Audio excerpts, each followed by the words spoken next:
Hey guys, welcome to this Exposure Ninja webinar. This is actually the webinar replay, now cut out free. Right, the goal of this webinar is to give you some freaking ninja tips on how to launch and grow a business using the internet. So we work with tons of businesses at Exposure Ninja, both through consulting and through doing stuff for them. Many of these businesses are in the startup phase or they're in the early stages. Because we have analytics access, because we work very closely with them, we know what sort of results the marketing is getting for them. That's kind of what we've based the content of this webinar is how to successfully launch and grow a business.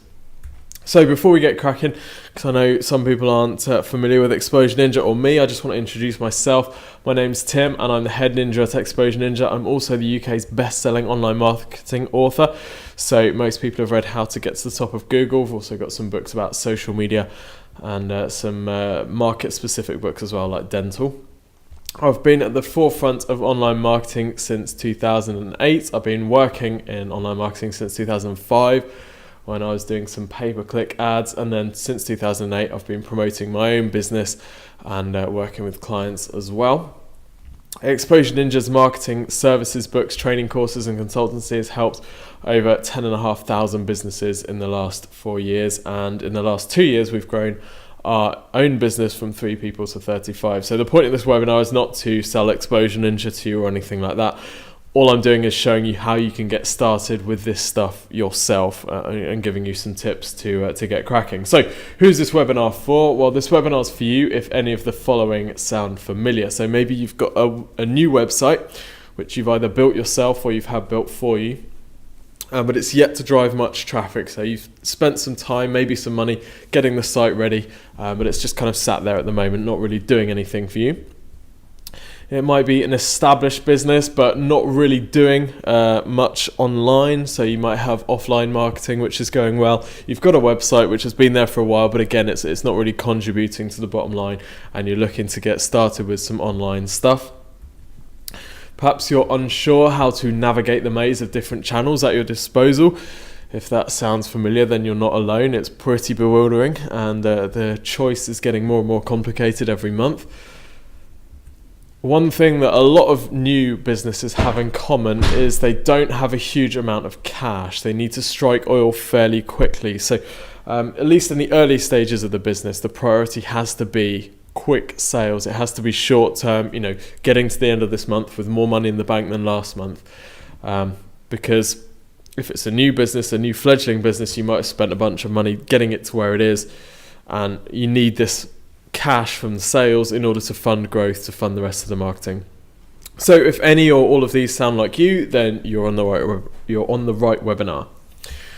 The internet has given us choice. In the olden days, before my time, so they say, we used to have yellow pages or local newspapers, and for a lot of businesses those were the two marketing choices.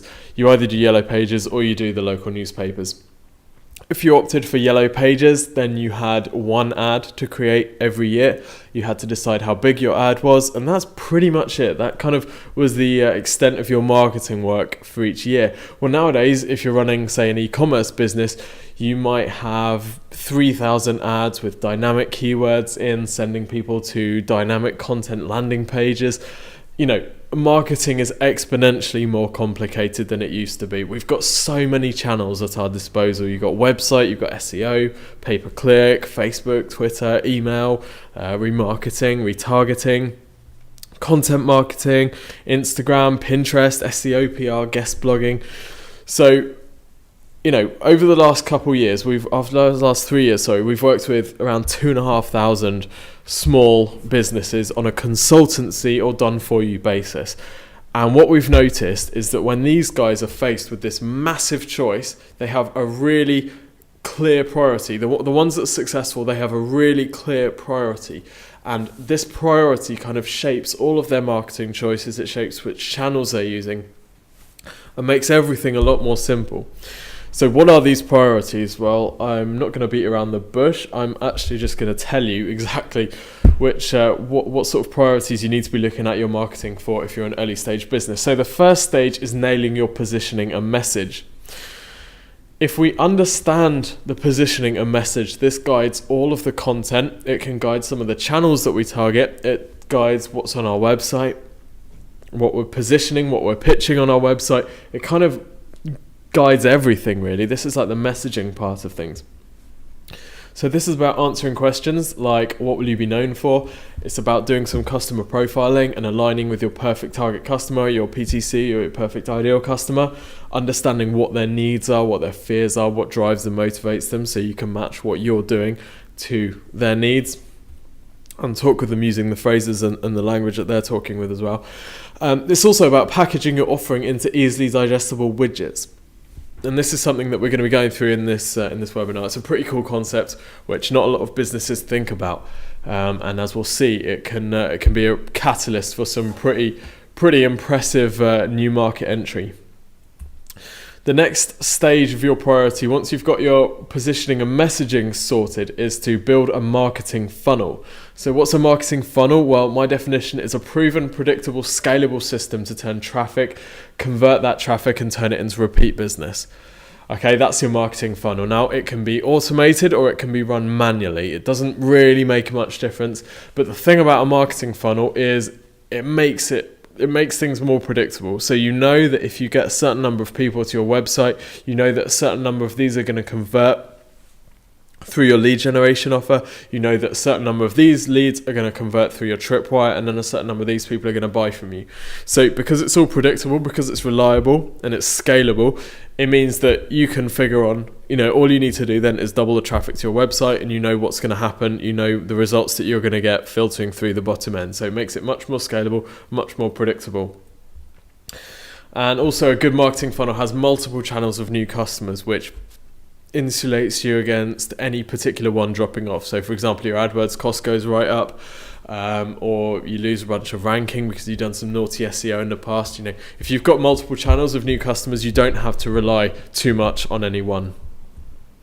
The third stage is funding your expansion through this successful marketing. So your marketing should obviously be an investment, not a cost. Right, that kind of goes without saying, but still a lot of businesses treat their marketing as, they think about it in terms of brand awareness, and which is a very low ROI thing to do for a new or startup business.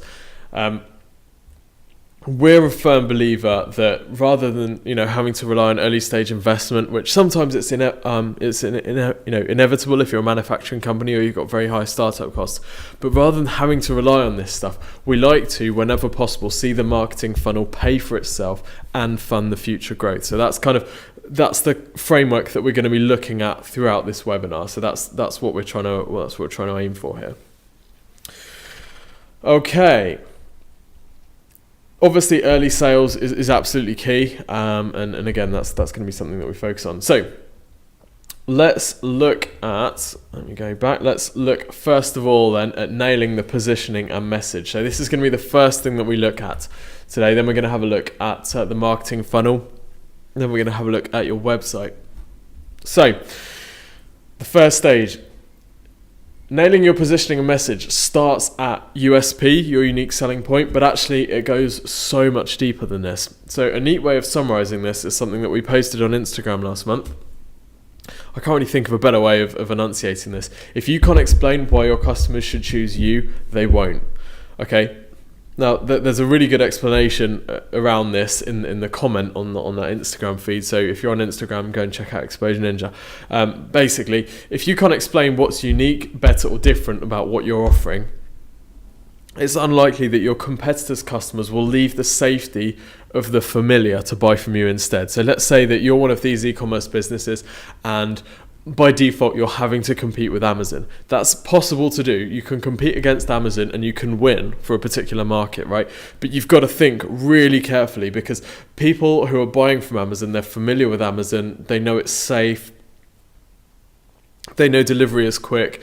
They know what they're getting, right? If you want to tempt them away from Amazon, you've got to offer them something really appealing, and you've got to be specific about that as well. It's not enough just to say better service. If you're going to say better service, you need to back that up with some specific deliverables, such as, something tangible: free next day delivery, prepaid returns, unlimited phone and email support, a good way to compete with Amazon there, money back guarantee. even if you're selling a pure commodity, like for example Amazon is, then it's about making the buying and reordering process as easy as possible and qualifying that. So for example, Amazon, a really good example here, because I think now their main competitive advantage is it's not really any longer price, because you can get similar prices for lots of places. But what I think their main competitive advantage is the ease of ordering, the ease of reordering, and the speed of delivery. So I just had to buy a new phone case for my iPhone. And I didn't buy it from the Apple store. I bought the same Apple case from Amazon instead, because I thought, well, do you know what? Amazon's already got my information. I can buy it with 2 clicks on my phone rather than having to go to Apple, fill out the forms or whatever. And I know also with Amazon, I'm going to get it really quickly. So in that way, they've taken a piece of business which should never have been theirs. That's an Apple product being sold by Apple, and I'm buying it from Amazon, who is then giving the order to Apple to deliver it, right? It doesn't make any sense at all, but they've stolen a piece of business which they had no right to, but they've done it because they've got a really slick ordering process. The customer journey is really simple. If you have absolutely nothing about your business which is different at all, for example, you're a pure commodity in a really, really bland and dry market, for example, energy, or for example, fizzy drinks or something like that, right? What you can do is you can sell the personality of the business owner. Particularly if your competitors are faceless, this works really well in markets where everybody's really bland and really corporate. If there's a business that's got a figurehead which is, a bit of fun or is interesting or inspiring, that's a really good way to build a massive brand without any kind of business advantage, so to speak.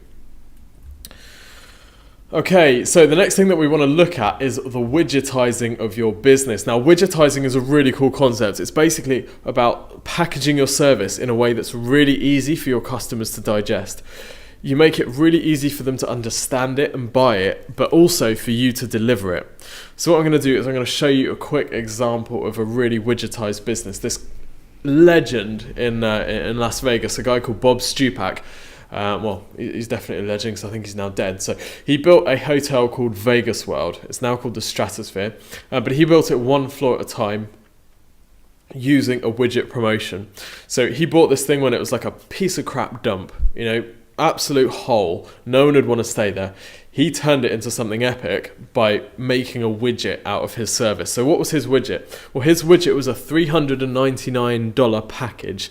He sold this by mail order, right? His package was 2 nights lodging, all your meal, all the shows, and $1,000 of casino money. So it was match play money. You had to win it to get it back. You couldn't just take it out and leave on top. That's how he obviously made even more of his money. This widget was so easy to sell, so easy to describe, he could market it in channels that his competitors couldn't market it in. So he could advertise it, direct response, he could put it in magazines, in general interest newspapers, he could sell it via mail order, when his competitors obviously had much more complicated proposition. They had different accommodation offers, they had different prices for the food, they had different casino and show options, much more complicated. He made it really simple, sold a $399 package. Now think about how this works for him in his hotel as well, because what that also allows him to do is run a much more efficient ship once he's got those people in the hotel. If everybody's meals are included, they no longer have to have points of sale at the restaurant, right? That can just be a buffet. If everyone's show tickets are included, they no longer have to have a show ticket thing. People can just turn up to the shows, whatever it is, okay? So by widgetizing, you can also make it much more simpler to fulfill your product, to deliver what it is that you're offering. The simplicity of it made sure that the hotel was always full. I mean, it also had the added benefit that it was so easy to buy. What they found happened is they got a bunch of people buying tickets that never actually showed up. But nevertheless, the hotel was always full. And if you're wondering if it was successful, that is what the Stratosphere now looks like. So that was built from, absolutely nothing by, I think it was a Polish immigrant, Bob Stupak, using a widgetized offer. So it works well. Okay, so what have we been through in this first section? We've been through nailing the positioning and message, the first and the third section there, what will you be known for, and packaging your offer into easily digestible widgets. The next thing that we're going to have a look at is the marketing funnel. It's the second section. So the marketing funnel is how you grow your business. Now, most businesses have a marketing funnel. It's just typically improvised or accidental. So it's kind of ad hoc. They do a bit here, they do a bit there. Occasionally someone buys something. They don't really have a fixed process for it. The good news is, if that sounds familiar, if that sounds like you, and you haven't mapped out a funnel with the components that we'll be covering in the next few slides, this is the fastest way to shake up a market. So we're going to be looking at some examples of new businesses that have entered a market with a clever marketing funnel with the right components, and they've completely blown it apart. So we'll be looking at those in just a couple minutes. So let's have a look first at what a typical marketing funnel would look like. Here's an illustration of what a marketing funnel looks like, designed by our very own design ninja Benz. And the point of this marketing funnel, the goal here, is to take people in at the top of your funnel. So feed people in through the purple section and filter them down through each stage to the orange section. Now, at every stage, we might be taking money. We might not be taking money at each stage, but the point is, at every stage, we're giving people happiness. We're making them happy somehow. So we're filtering these people down. Now, the first step is the traffic source. So the purple section is the traffic source. Now, obviously, a good marketing funnel has lots of different traffic sources. So you might have Facebook ads, you might have Facebook page, you might have Google ads, you might have Google organic results, you might have remarketing, you might have Amazon, you might have YouTube, you might be driving people to your site from trade shows, whatever it is, right? All of your traffic, all of the leads, the people that you meet, everyone being funneled in through this purple section here. So once you've got them coming into your website or into your funnel, you're firing them in. What are you doing? Well, the next stage is lead generation. Now, at the lead generation stage, we're asking these people to identify whether or not they're suitable potential customers. Okay, so we're getting them to raise their hand and say, yes, what you're talking about is relevant to me. And yes, I'm a potential customer for your business. Okay, you're offering them something cool in return for contact details and permission to follow up and start building a relationship. Okay, so think of this a bit like Tinder, right? Tinder or Grindr or whatever. Tinder is lead generation for dating. That's why it works so well. Okay, so imagine that you've got these potential customers, we'll call them, scrolling through all of the potential leads, right? When they find a suitable match, they register their interest. So they swipe right or they click the heart, whatever it is. Now that interest is shown to that person. They are now a lead. They can be followed up with to close the deal, so to speak. Okay, so the thing about lead generation and Tinder is that process is really, really low commitment. Swiping right or submitting your details in a lead capture form isn't embarrassing or potentially dangerous. If you, instead of having to swipe right, if you have to walk up to someone in the street and ask them to marry you, that has a very low success rate. You're very unlikely to get many yeses. And the people that do say yes, you probably didn't want to marry anyway. But B, as well as having a low success rate, there's a very high embarrassment potential danger, right? Right, okay, so the likelihood of being embarrassed by asking someone to marry you on the street, unless they say yes, that's kind of embarrassing, right? So the likelihood of embarrassment very high, the likelihood of success very low. Lead generation, however, completely flips that round. Likelihood of success, very high. Likelihood of embarrassment or risk, very low. So rather than selling something to someone, you're just offering them something really awesome, free of charge, in return for their contact details. So the likelihood of anything bad happening to them as a result of that is very low. That's why it works so well, because it's low commitment. They don't have to invest a lot in that process.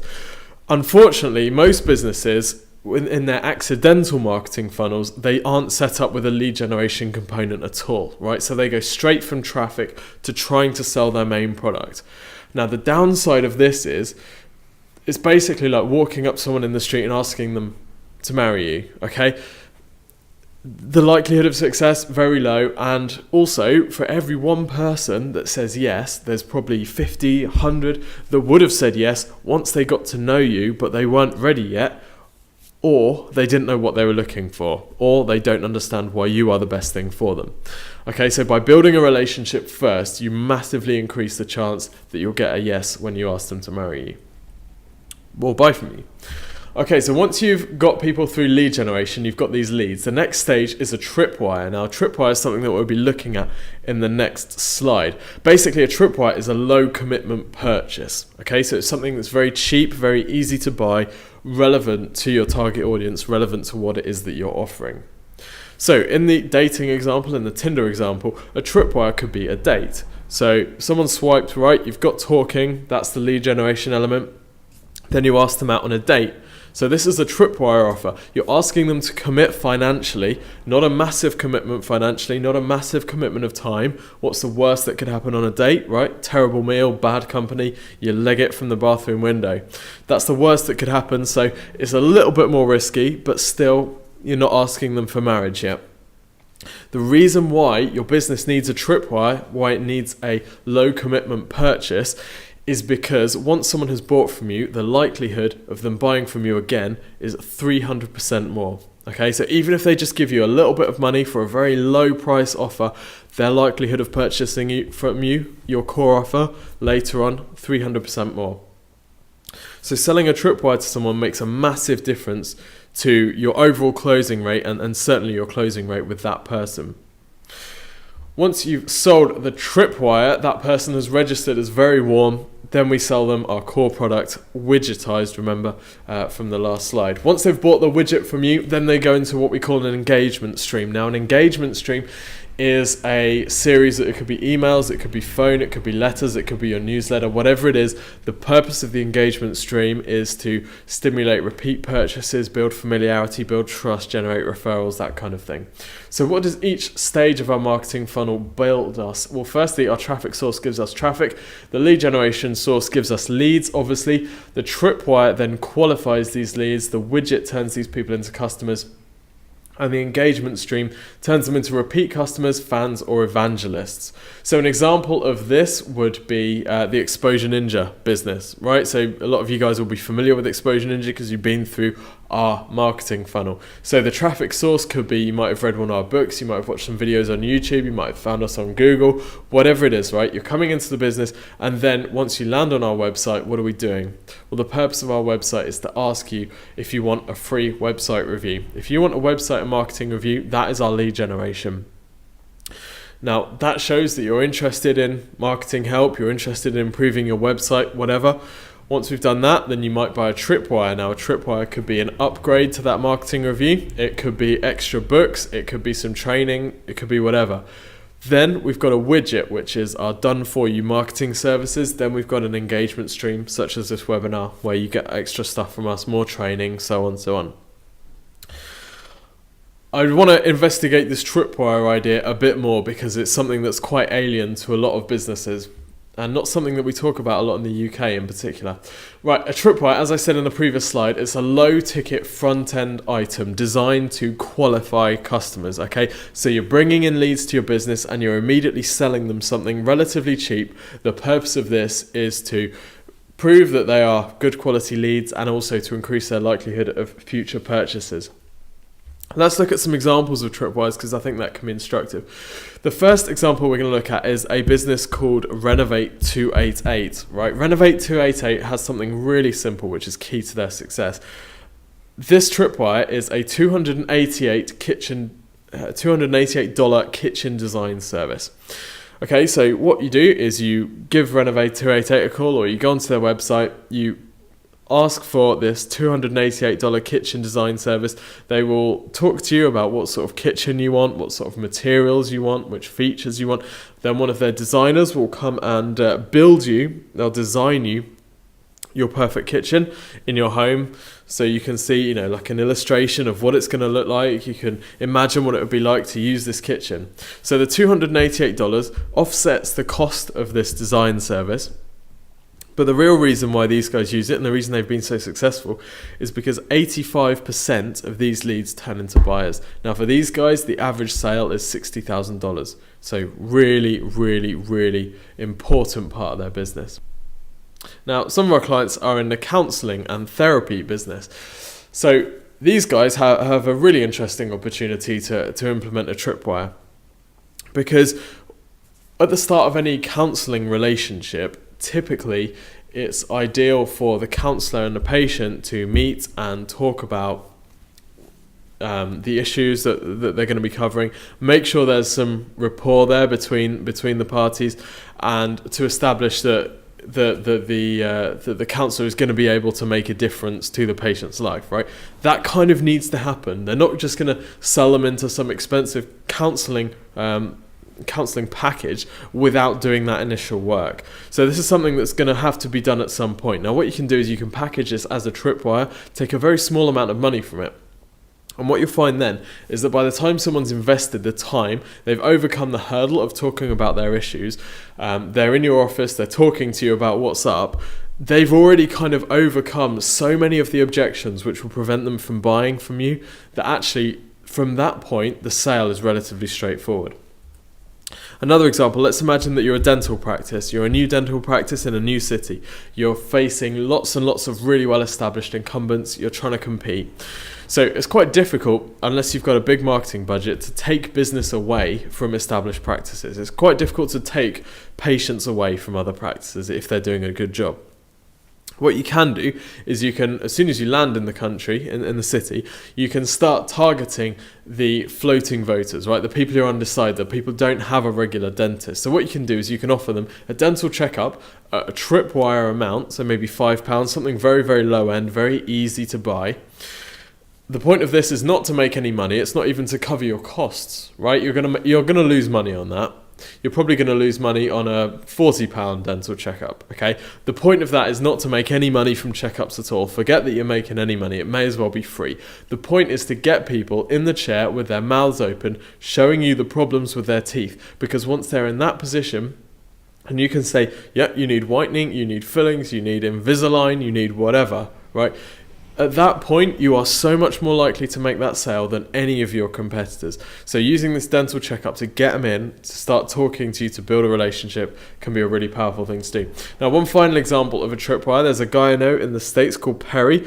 Bless him, he's an absolute genius. He's done some good stuff and he's done some bad stuff in the past. But this is one of the promotions that worked really well and was entirely legal.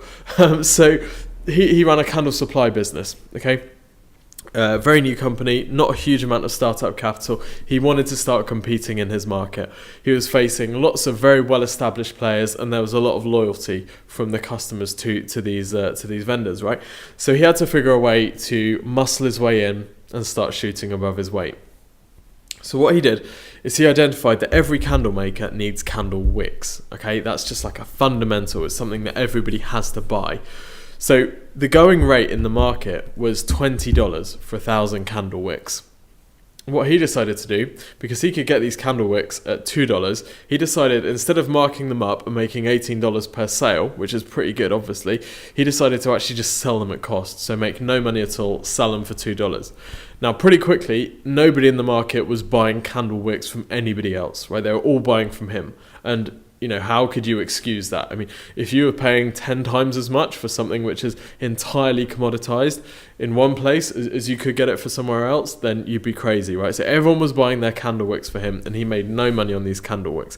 But what he did then, because he had their contact details, he built some trust with them, he'd sold them something, he could then market the other materials, the wax, the fragrances, whatever. Pretty soon, he was a big player in his market. In fact, within 1 year of starting that business, the largest player in that market had gone out of business and the others were struggling. Okay, tripwires work.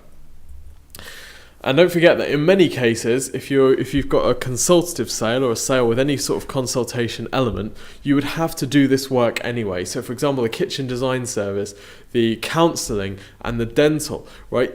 They've got to do those checkups. They've got to do that initial work anyway. For a lot of consultative sales, there has to be a process where you're identifying with the customer how you can help them.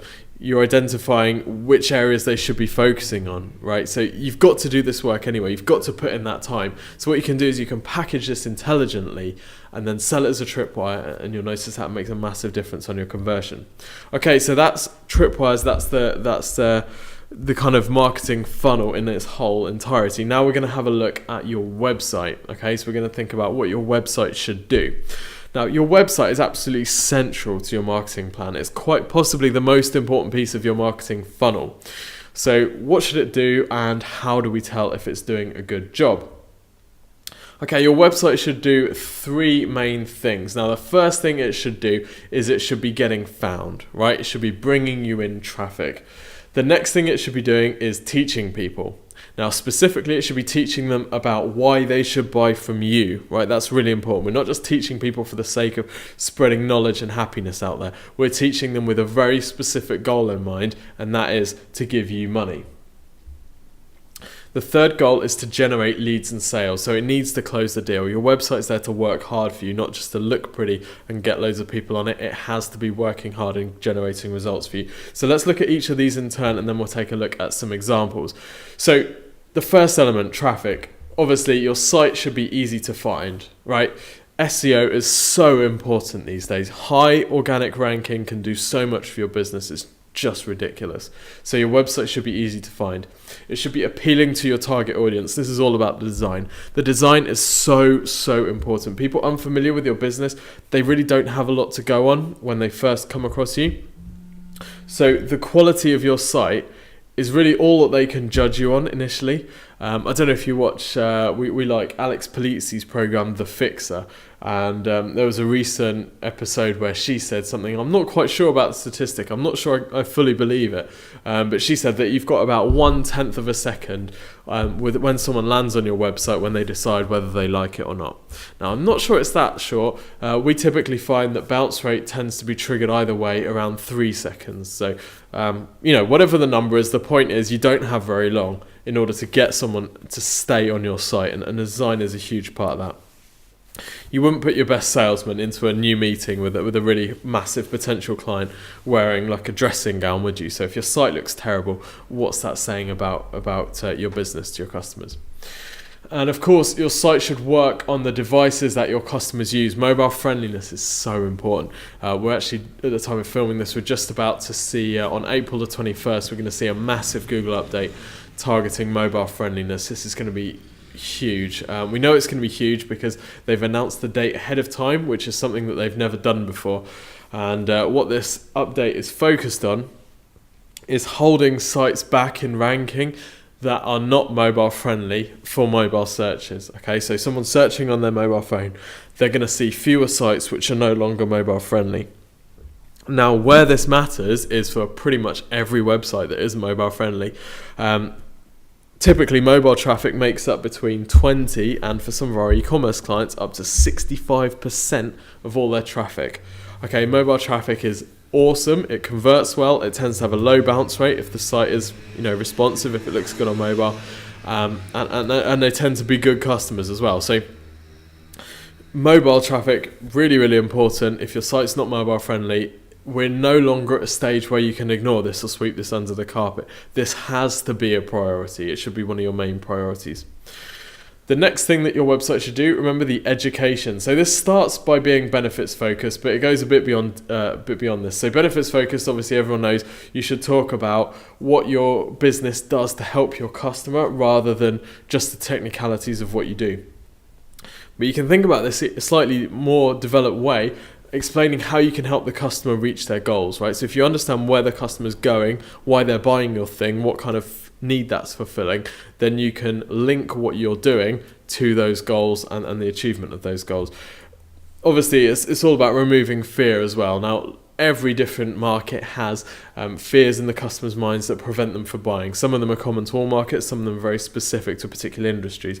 You really need to understand these fears, and this is all going back to kind of profiling your perfect ideal customer, but addressing those fears in the copy on your site, with the design of your site, even with the photos on your site, really important. You can do a lot to address fears and answer people's questions with the images on your site too. So really, as a kind of summary, your site should do a good job of selling you. Now, if you understand your customers, you can obviously position yourself and your business, and you can use cool kind of benefits focused features of your business to sell more. So let's take an example. let's say I run a Range Rover servicing garage, and you know, at Ninja Range Rover, we appreciate that our customers are really busy. That's why we'll pick up your Range Rover from your home or place of work, so you don't have to spend time going to and from a garage, right? The customer says, I get that, I'd pay for that. That's something that's good. That's like that differentiates them. And immediately what you've done is you've taken yourself out of the running with all of the other businesses that offer servicing, and you've put yourself in your own category. The customer now sees that benefit, and that's something that they want so badly that if they go back to Google and do another search, they're searching for Range Rover servicing, free pickup or free drop off or whatever, right? So you've immediately separated yourself from the majority of your competitors, and now it's up to your competitors to match what you're doing because it's so appealing. The third thing that your website should be doing is generating leads and sales. So we're not a fan of sites that just look pretty. Your site is the start of your marketing funnel typically. It needs to offer something which is appealing to the qualified visitors that land on your site. It's something that they really, really want, so it should be a no-brainer. We don't want to make people think once they get to our website. It should be obvious what they're supposed to do, and the benefits should be obvious as well. Some ways to think about this are giving them, say, a free review. So at Exposure Ninja, the entire purpose of our website is to generate free website reviews. If you land on our website, all we want you to do is to submit your site for a free marketing and website review, right? Because then we can start a relationship with you. We can see how we can help you. We're not trying to sell websites. We're not trying to sell SEO from the site. That would be pointless. No one's just going to click a button to give us like $5,000 a month or whatever. It's just not going to happen. We need to start a relationship first. That's the first stage of our marketing funnel. Now, one of the mistakes that a lot of businesses make that sell higher priced stuff, whether it's products or services, is they try and sell that directly from the website. So even if they're not, you know, they don't have a buy now button, their entire site is focused around building credibility and kind of pitching this high priced product or service. This is almost always a mistake. What they'd typically be better off doing is focusing on selling the lead generation bait or tripwire only, right? You barely even need to mention that you offer the additional services. The whole point of the tripwire is to get people in who are relevant potential customers that will buy the larger thing, okay? Now we're going to go through a couple of slides just about the design side of things because it is so important. Your website, as we said, is all that your customers have to judge the quality of your business, okay? So if they've never done business with you before, they found you online, all they've got to go on is your website. And before people even start reading, all they've got to go on is the look of your website, so the design. Unfortunately, for most businesses, customers and web users now are used to very high quality websites. So they spend all day surfing really decent sites. They might have had a go building WordPress sites using themes themselves. The proliferation of WordPress sites and themes has meant that overall standards have raised everywhere. So standards in the customer's minds have also raised. That's what they're used to now. So you can't go in with a homemade site that looks like 5 years out of date and expect to compete in that world. A lot of businesses, you know, they wouldn't consider designing their own flyers, but they'd have a crack at their website, and it just makes no sense. So if you're going to do DIY approach, if you're going to build your own site, then make sure that you use a theme. Don't start from scratch. It's too easy to make it horrible. What I'm going to do now is I just want to show you some before and afters. Now these are example websites which we're working on currently for clients. The reason I'm showing you these isn't to try and sell website design services or anything like that.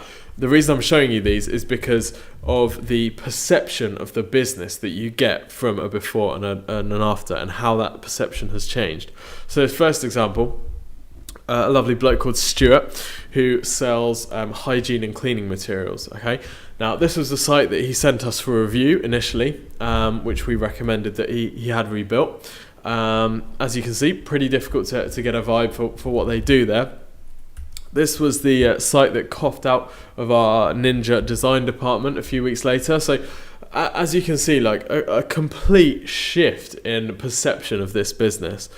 Right, what we'd aim for and what you should aim for with any website redesign is to make a site which creates the perception that your business is the absolute market leader right? You're the leader of your market. You are at the forefront, and it's possible to do that with web design, and it's, relatively easy thing to do now. This is a WordPress site, WordPress WooCommerce site, all really manageable at the back end. You can add products yourself, you can add descriptions, whatever. Really pretty straightforward to do. A site like that can take a couple months and then it's finished. So it's relatively easy to do that, and the good news is, for most businesses out there, their competitors are just completely asleep when it comes to this. They think of a website as something that they get redesigned once every 5 years, which means for 3 of those 5 years the site looks out of date, right? So 60% of the time their website looks terrible. All you need to do is take this more seriously than your competitors and you will win. Another example of a before and after. This is a lovely lady called Julia. She does interior design for people who've just moved house, so she makes their new house like a home. And that was the before site, so slightly homemade, a little bit basic, and that was the site that resulted. So much slicker, and again, the perception of the business is entirely different. So the site on the left could easily be just like a one-man band. The site on the right looks like a much better established company, gives a lot more credibility. And if you were to, imagine that you were moving house and you were, buying a very high-end home, you wanted someone to design it, which of those sites do you think you would get a better service from? Now, of course, you get exactly the same service from either, but in terms of perception, the user's perception on the front end, it's completely different, like totally worlds apart. So if you're interested in finding out a bit more about which components you need in a website, now this is not a pitch for a Ninja website building at all. What you can do is you can go to the exposureninja.com blog, at exposureninja.com/blog. We've got a blog post called What Makes a Ninja Website. And in that blog post, you'll be able to download a document it started off as an internal training document, and then we decided to release it to the public. What this basically does is it summarizes the most important elements of a successful website. Okay, so there's loads of stuff on there, the elements that each of your page needs. You can see on the screen there's a graphic which shows the most important elements of a home page, for example. So go and check out that if that's of interest. Okay, so that's your website. Now we're going to talk about prioritizing all of this stuff and forming the plan. So we've looked a bit at the marketing and the positioning and messaging of your services. We've looked at the marketing funnel, and we've looked at your website. We've looked at the tripwire as well. How do we put all this into a marketing plan that you can then work through step by step? Well, as I said at the start, we've worked with around about 2,400 businesses on a consultation and done for you basis over the last couple years, over the last 3 years, in fact. So what I'm going to do now is I'm actually going to outline the plan and the priorities used by the most successful ones of those businesses. Okay, so we're not going to beat around the bush. I'm going to show you what the perfect prioritized plan looks like and talk you through each of the steps. Okay, so we've got the same 3 steps as we've been covering this webinar. So the first step is this messaging and positioning. The second step is then building the marketing funnel. And the third step is using the return on investment from that marketing to scale the business, right? So growth funded by successful marketing. So those are the same 3 steps that we see in the same order as the most successful businesses who are launching and new. So the first step, nailing your positioning and message. This guides everything about the content. It guides what's in your ads. It guides what's on your website. It guides the different services and the way that you're targeting them. And it's about answering those 3 questions. Now, we've looked at the first 2 today briefly. Obviously, we haven't had time to go through the customer profiling because it's only an hour-long webinar. The second step is then your website. Now, your website is the most important marketing funnel item that you've got. If your website is not as it should be, then this should be your main priority, right? Forget everything else. Just sort your website out. So important. And there's 3 things that your site needs to do: get found, educate, and generate leads and sales. And we've covered the education bit very briefly in this webinar, and we've also covered the lead generation side very briefly in this webinar as well. The third stage is fast traffic sources. So if you're a new or growing business, you need sales quickly, okay? And the quickly is the really important bit here, because we need to get you to profitability as soon as possible so that you can reinvest in scaling the business. Until you hit profitability, and unless you hit profitability fairly quickly, you risk being stranded at a place where you've got no funnel in place, you've run out of money, and you're kind of stuck, right? You've hit a wall, there's nothing in place, you've now got no traffic, and you can't fund future growth of the business. So sales fuel everything, and we need to get early sales coming into the business so that you can use that cash to reinvest in the marketing and continue to scale and leverage as you grow. So fast traffic sources are really, really important. There's a blog post, again, if you go to exposureninja.com/blog, and have a look for the two different types of traffic. So there are two types of traffic, right? There's paid traffic and there's earned traffic. So you either pay for traffic with money or you earn traffic by putting in time, energy, and writing. Those are the only two ways. There's no such thing as free traffic because traffic's too valuable for anyone to give it away free. Now, earned traffic is great. Things like SEO and social media, really powerful.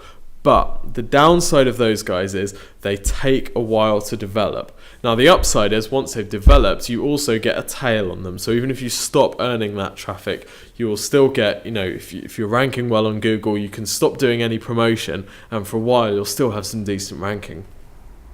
Fast traffic sources, on the other hand, very quick. So, for example, Adwords, Bing ads, Facebook ads, any paid traffic source, you can have those ads up really quickly. They'll start bringing in some traffic. Now, the downside, obviously, is as soon as you turn that source off, that traffic stops. The other downside is that particularly things like Adwords can get very expensive.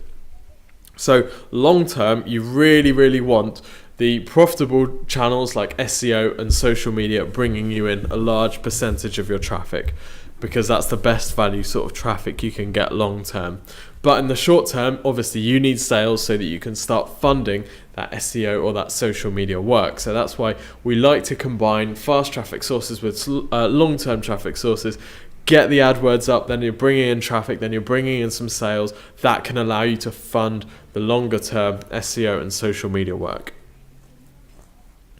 Right, the ones in bold are the elements that we've touched today, right? We touched them, there's still more detail that we could go into them, but we've had a look at them today. Now, obviously the light ones are super important as well, like traffic sources is so important. What I'd like to do is tell you about an event that we're running where you can get some information and get some training and get some help building out all of the stages of this plan. So Exposure Ninja Live is a one-day event which we are running in Heathrow, London, UK. The point of this event is to complete a full strategic plan for your business and plan the growth as well. So you'll leave the event with a complete strategic plan, prioritise list of things to do, and the knowledge to implement that plan as well. The date is the 24th of April 2015. It's a live seminar hosted by myself and some of the ninjas, and the cost is £495 plus VAT. Now, I want to tell you how you can get a massive reduction on this. It's the first event that we've run, so we need some testimonials. So I'm going to give you a voucher code in just a couple slides if you can hang on that long.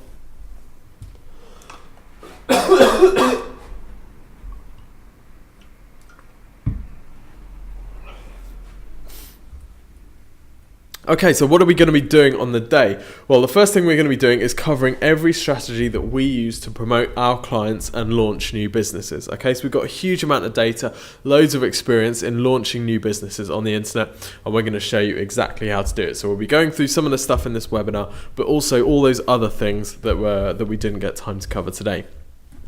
We're going to show you some real examples of successful small and new business marketing as well, so you can swipe anything that's relevant to you, and you will leave with an action plan and the knowledge to implement it. Okay. Here are some of the topics that we're going to cover. I'm not going to go in detail now about each of these topics, but just to show you some of the things that we'll be touching on. So firstly, your website, branding, high converting layouts, mobile friendliness, UXO. So UXO is user experience optimization. UXO is going to be the most important thing in SEO, I think probably from the end of 2015 onwards. This is huge. So user experience optimization is about seeing how people are using your website. And the reason it's important to SEO is because Google is taking this more and more seriously now. So sites that people like and that people engage well with are doing better in ranking. Sites that people aren't able to engage with as well are falling in ranking. Now, we've first seen this with the mobile usage ranking algorithm. So sites that are mobile friendly being rewarded. So good UXO on mobile. This is going to broaden. This is going to increase. This is really, really important. So you need to know which elements Google's looking at in terms of UXO and how to adjust your website, how to make your website most suited for user experience so that you can get better ranking. We're also going to be looking at content, understanding analytics. Then we're going to be looking at traffic sources such as SEO, so optimizing your website, sorting out inbound links, getting usage metrics. Then pay-per-click as a traffic source. So we'll be looking at AdWords, Bing ads, Facebook ads, social media as well, understanding the different channels, so which channels do best for each different market, how you approach each one. We'll be looking at finding your voice, so how you find a personality across social media which works well and converts customers. And we'll be looking at growing your audience as well, so how you can build a larger following. We'll also be taking a look at email marketing, and this ties in with all the lead generation, how to identify appealing lead generation bait, software options as well, and then we'll be looking at coordinating and running your plan, so putting everything together. Now, obviously, in this sort of situation, I'd love to show you some testimonials for the event to show you how awesome it is and explain why you should attend. Obviously, we can't do that because it's the first event like this that we're running.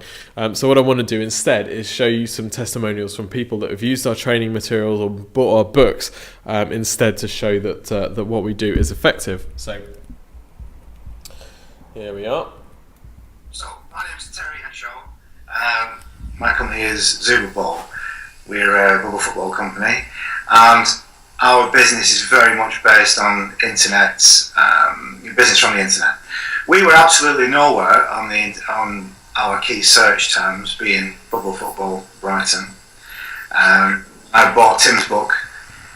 Within 3 weeks of applying some of Tim's techniques, we were on page 2. Within 6 weeks, we're at the top of page 1. So I can do nothing but recommend Tim's book to you. It's a gold mine, and it's an absolute no-brainer. Buy it, use it, and get to the top. Okay, so if you didn't catch that, that's my man Terry. He runs a bubble football website, and he bought the How to Get to the Top of Google book. We also did a website review for him and made some suggestions about strategic things that he could do to improve his SEO. He did those things, to his credit. We didn't do them for him. He did them himself. And as a result, I think he said in 6 weeks his website was top of Google for his target searches. So this stuff works.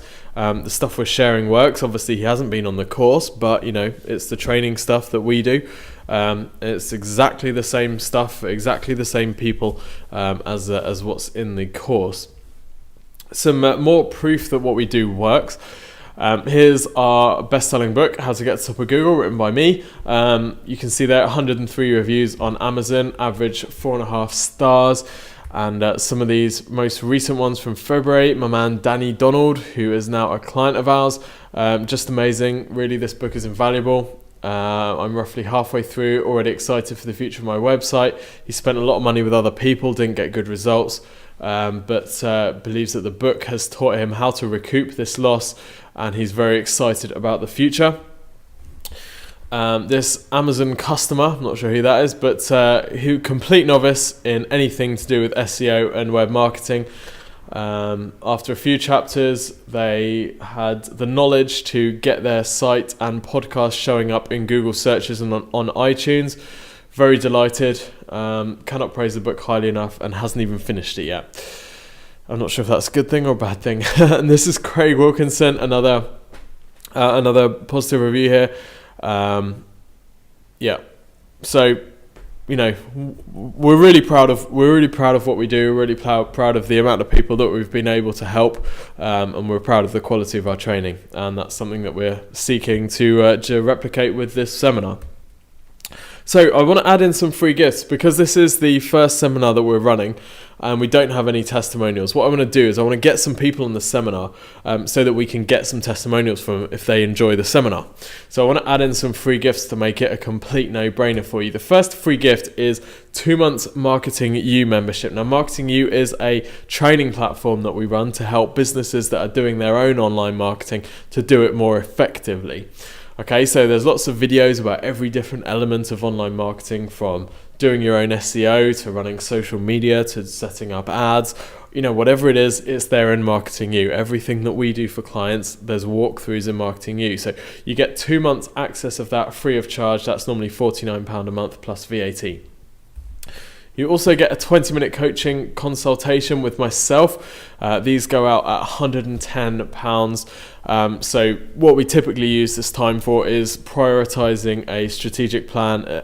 You can have me look at anything that you've built. If you want some feedback on it, if you want me to look over your website, if you want me to look through target keywords, if you want me to look at your ads, whatever it might be, you've got 20 minutes to do whatever you want. Within reason. You also get a recording of the event, which is on sale for £147. So you get this included as part of the deal I'm offering you today. So the seminar itself, remember, the regular price for the tickets is $495. Marketing U is £98. One-on-one coaching, £110 for that session.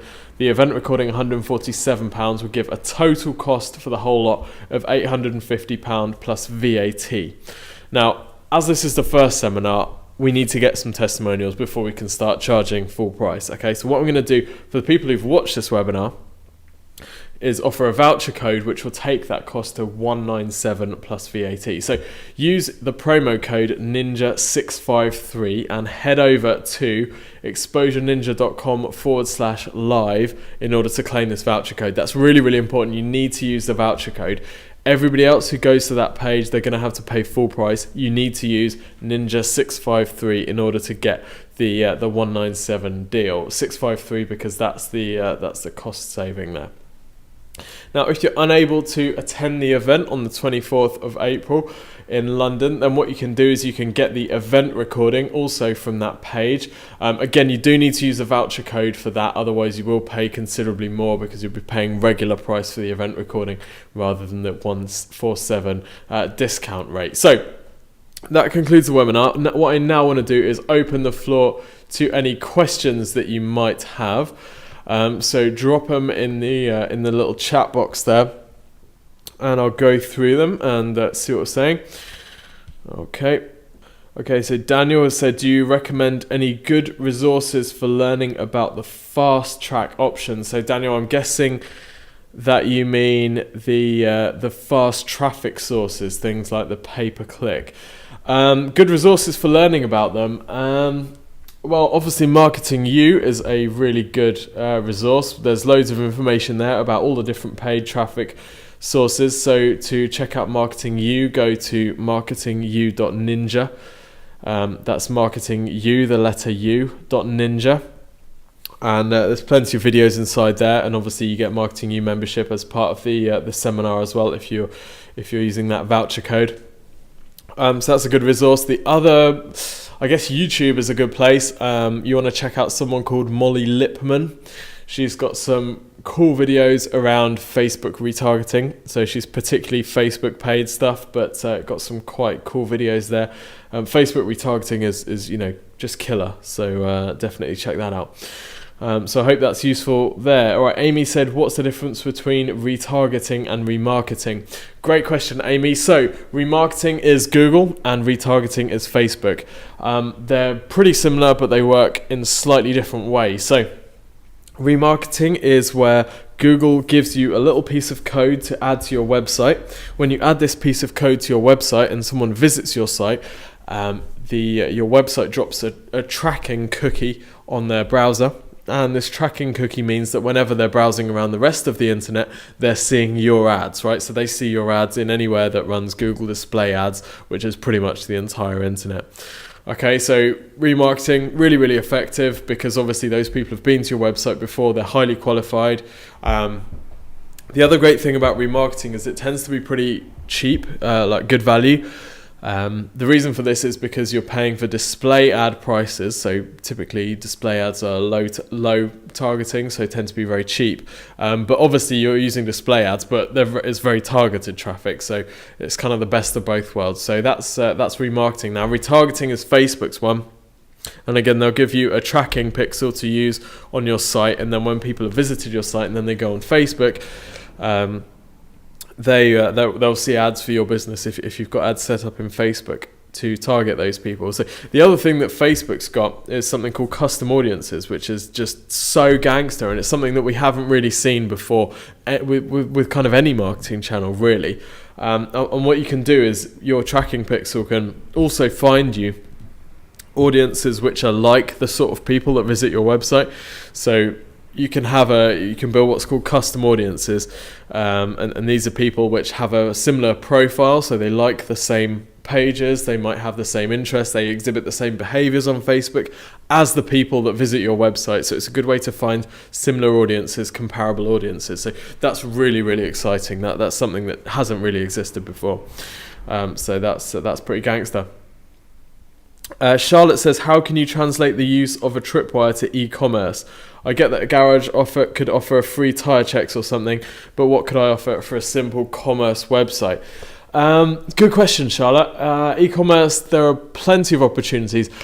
I mean, you've got companies like Columbia Records. I don't know if you know those guys. They're a bit before my time, but what they did is they sold CDs, tapes, vinyls before that, I gather, and I think the vinyls are something you listen to music on. Something, I don't know, I'm not sure. But anyway, these guys sold CDs and stuff through the post. So it's kind of like e-commerce in the days before e-commerce. And what they did is they had this subscription model, so you get a certain number of CDs or whatever through the post. I love subscription models as well. So that's a kind of good tweak. Their tripwire offer was like I don't know what it was, like 10 CDs for £1 or something like that. And the point of that was just to get people who are interested in buying CDs to give them a little bit of money, and so they could start their membership. So you could think about something like that. So that involves obviously a slight tweaking of the business model to build in the recurring income. But something like that allows you to create a business which essentially has no direct competitors. You've differentiated yourself and given yourself a niche which is pretty unique.